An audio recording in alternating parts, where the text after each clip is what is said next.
Welcome back to Lovin Daily. We're now kicking off Multimodal Week here at Lovin Malta, where we'll be discussing Malta's transport industry and sector. Today, we're starting with proposed mass transit solutions, stuff like the metro, the bus rapid transit, and even driverless cars. We'll be having a discussion with a number of experts in the industry, from academics to lecturers to people who work in the industry themselves, and even Malta public transport. And we're now joined by three great individuals: Konrad Pule, the General Manager of Malta Public Transport; Maria Attard, from the University of Malta, the Institute for Climate Change and Sustainable Development; and Karl Camilleri, the Deputy Director at MCAS. Thank you all for joining us today. And to kick off this discussion on proposed mass transit solutions, I think a lot of people are super interested to see what Malta's transport industry is like and to hear from three experts. To kick things off, Maria, I want to start with you. For years now, the island has been mulling over answers to Malta's mass transit problems. First off, why does Malta need to find a new public transport system? Well, public transport systems are the foundation to the efficient movement of people from A to B. So we need an infrastructure which is given priority because it is at the top of the chain in terms of how many people it can carry, and it is efficient in terms of emissions, in terms of time. However, it needs to have its own infrastructure.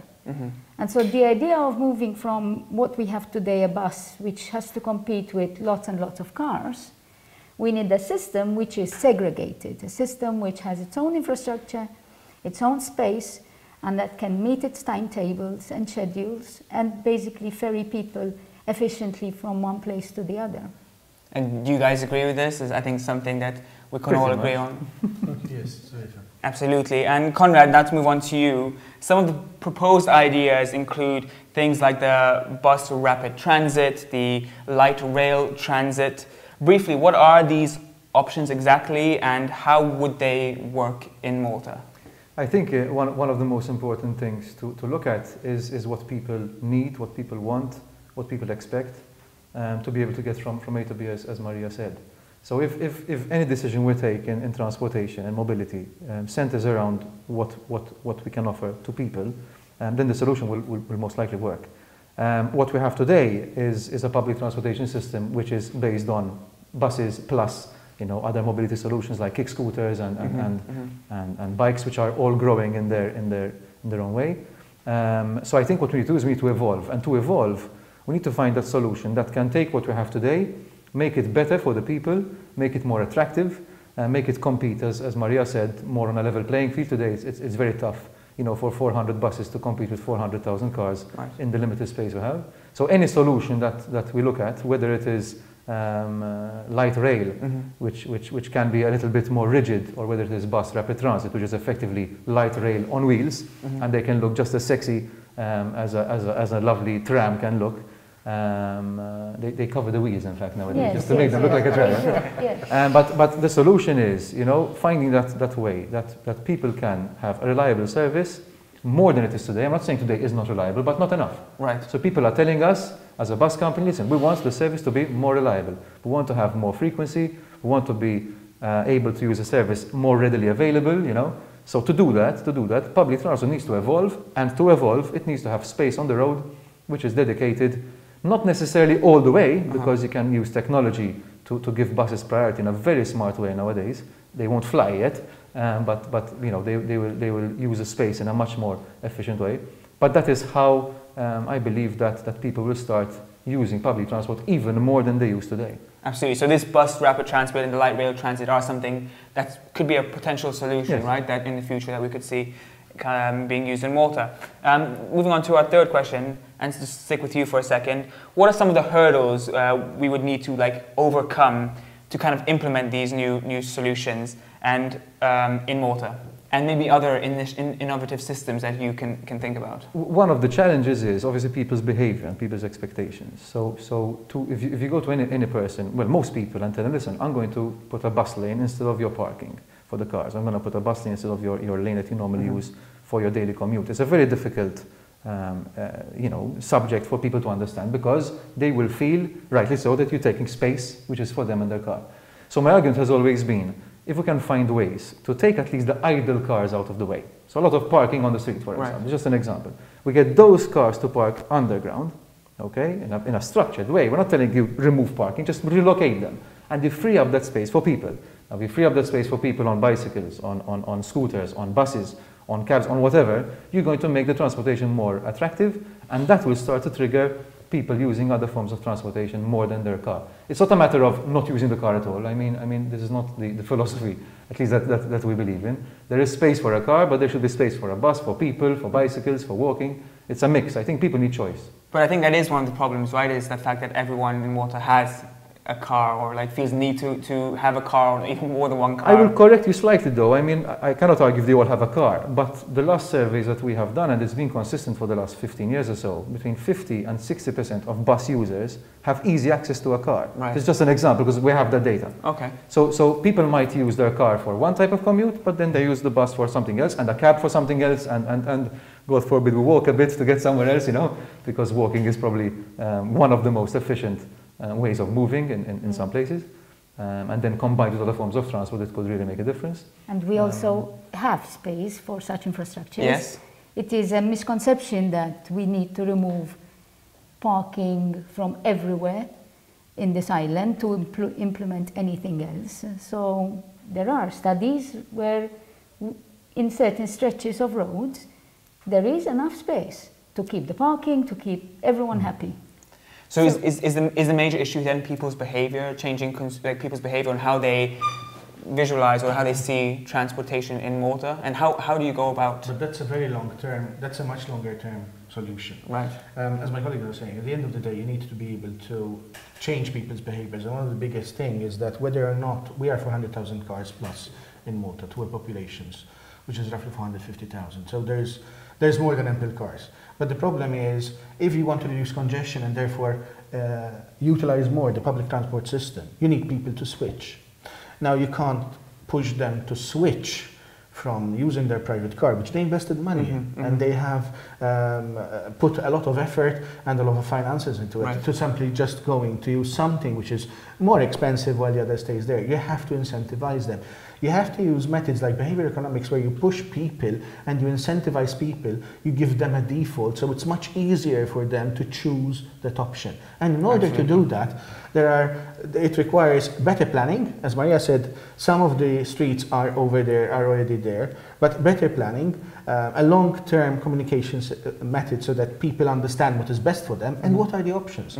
Because if you try to disincentivize people financially, it will not work. I think one thing that would definitely incentivize me is if there's a metro in Malta. I think it would make my life a lot easier coming back and forth from work. Is this at all possible? And if so, how long would it realistically take to build? Metro is an interesting solution, but it will take very long, because actually to quarry, the difference when you quarry into the European countryside, so to speak, you have a lot of clay.